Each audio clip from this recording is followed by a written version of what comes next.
বিমান বাংলাদেশ এয়ারলাইন্সের সবশেষ হজ ফ্লাইট সৌদি আরবে পৌঁছেছে। বাংলাদেশ থেকে ৭৭,৪৩২ জন হজযাত্রীর অংশগ্রহণ নিশ্চিত হয়েছে। বৃহস্পতিবার পর্যন্ত বাংলাদেশের ২১ জন হজযাত্রী বার্ধক্যজনিত কারণে মৃত্যুবরণ করেছেন।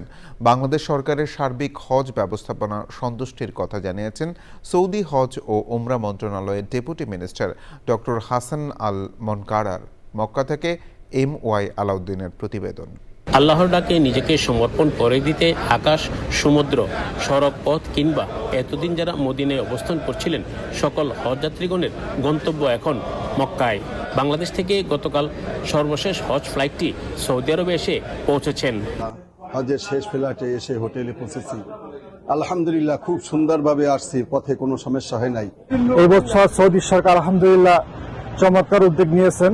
আইন শৃঙ্খলা সহ ওনাদের এখানে সামগ্রিক কার্যক্রম হাজিদের খেদমতে এক কথা বলে চমৎকার উদ্যোগ নিয়েছেন। বাংলাদেশি হজ যাত্রীদের বিভিন্ন সমস্যা সমাধান, সুষ্ঠু হজ ব্যবস্থাপনায় করণীয় সম্পর্কে ধর্মসচিব মুন্সি আলাউদ্দিন আল আজাদের নেতৃত্বে একটি প্রতিনিধি দল বৈঠক করেন সৌদি হজ ও উমরা মন্ত্রণালয়ের ডেপুটি মিনিস্টার ডক্টর হাসান আল মানকারের সাথে।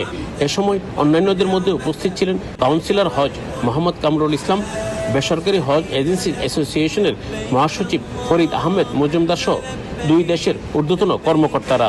রাজকীয় সৌদি সরকারের হজ ও উমরা মন্ত্রণালয়ের মাননীয় ডেপুটি মিনিস্টার ডক্টর হাসান আল মানকারা সাহেবের সাথে আমাদের ধর্ম মন্ত্রণালয়ের মাননীয় সচিব মহোদয়ের নেতৃত্বে আমি সহ আমাদের কাউন্সিলর হজ সহ একটি সভা ছিল।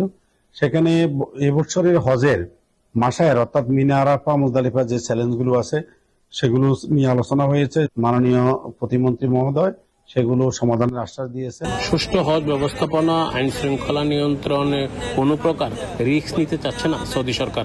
মিনা ও আরাফাত ময়দানে হজ যাত্রীদের আবাসন, খাবার ও যাতায়াত ব্যবস্থাপনা সরেজমিনে পরিদর্শন করেছেন সৌদি সরকারের হজ ও ওমরা মন্ত্রণালয়ের মন্ত্রী ডক্টর তৌফিক বিন রাবিয়া। متحف جميل من اليوم زرته لأول مرة، من أجمل المتاحف اللي شفتها في حياتي، تسهيلات وكل شيء. وإحنا في كتابنا المقدس القرآن الكريم يقول ادخلوا مصر إن شاء الله। আল্লাহ তাআলার সন্তুষ্টি লাভে দুই সাদা কাপড়ে আবৃত হজযাত্রীগণ ওমরা পালন, কাবা শরীফ তওয়াফ, কোরআন তেলাওয়াত, জিকির আজকারে ব্যস্ত সময় পার করছেন। সৌদি আরবের মক্কা থেকে MY আলাউদ্দিন, চ্যানেল আই।